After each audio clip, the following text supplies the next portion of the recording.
This presentation is being made to help you better understand your natural defense against threats to your health.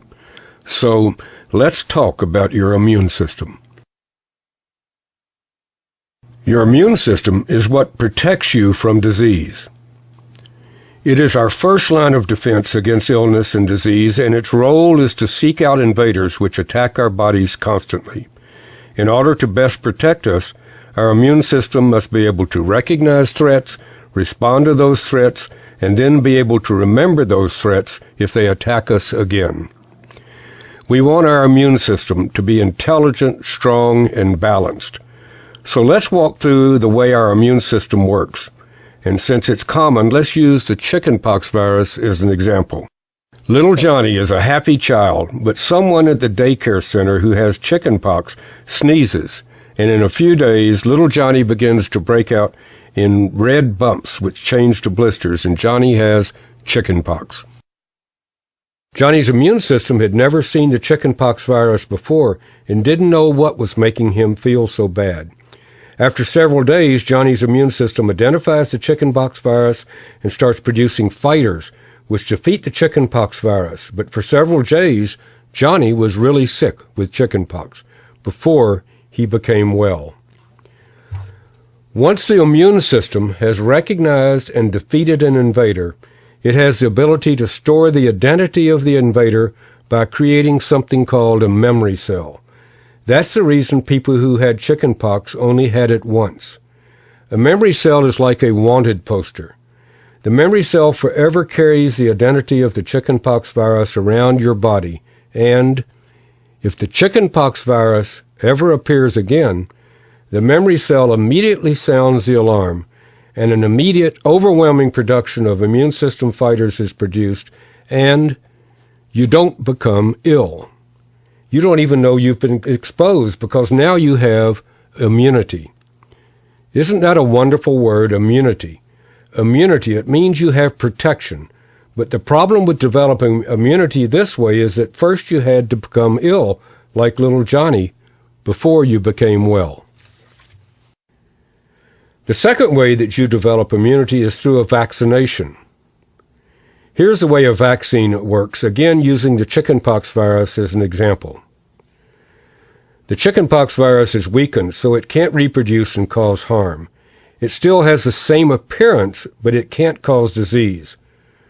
A person is vaccinated with a harmless chickenpox virus. Your immune system thinks you have been attacked by the real harmful virus, and it develops fighters to defeat the supposed threat. It thinks you really had chickenpox.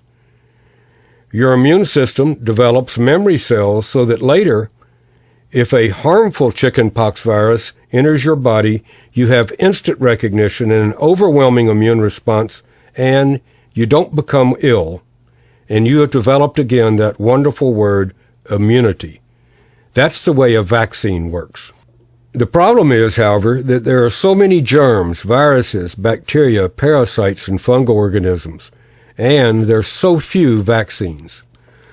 So let's review a moment how we have developed immunity. We can develop immunity and thus protection by actually having a disease, like chickenpox, where we finally figure out the identity of the invader and store a memory cell which protects us against exposure in the future.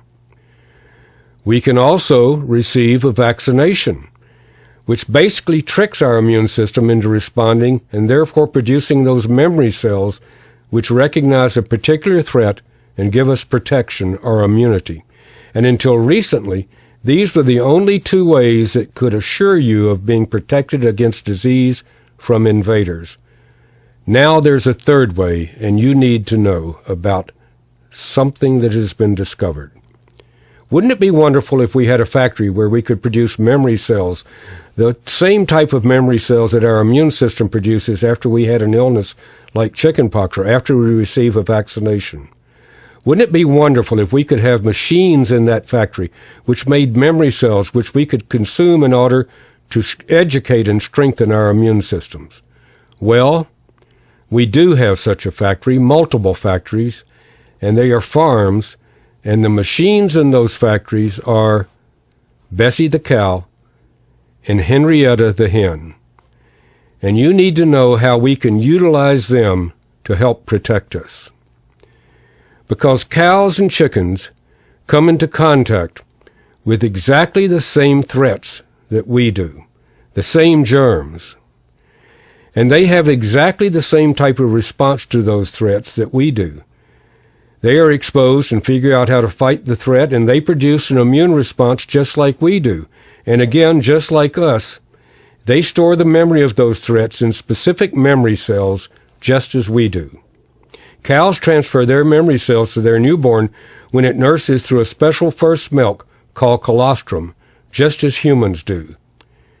Chickens do the same thing. They pack their memory cells in the yolk of the egg so that the newborn chick will have the immune system, education, and strength that the mother hen has when it hatches.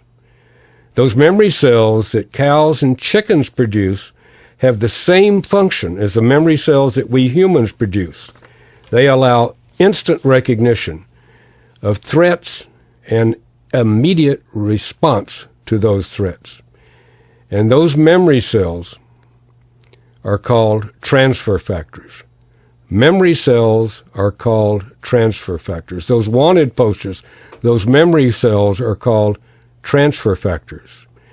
And we've learned how to take those memory cells, those transfer factors, from colostrum and egg yolks, and through a special filtration process, put them in a capsule so that we can consume them on a daily basis. We can consume recognition cells, transfer factors, so that we can educate and strengthen our immune system, that system which protects us. So now we don't have to go through the learning process each time we're exposed. Our immune system has strength. It has knowledge. It has the ability to respond because of transfer factors.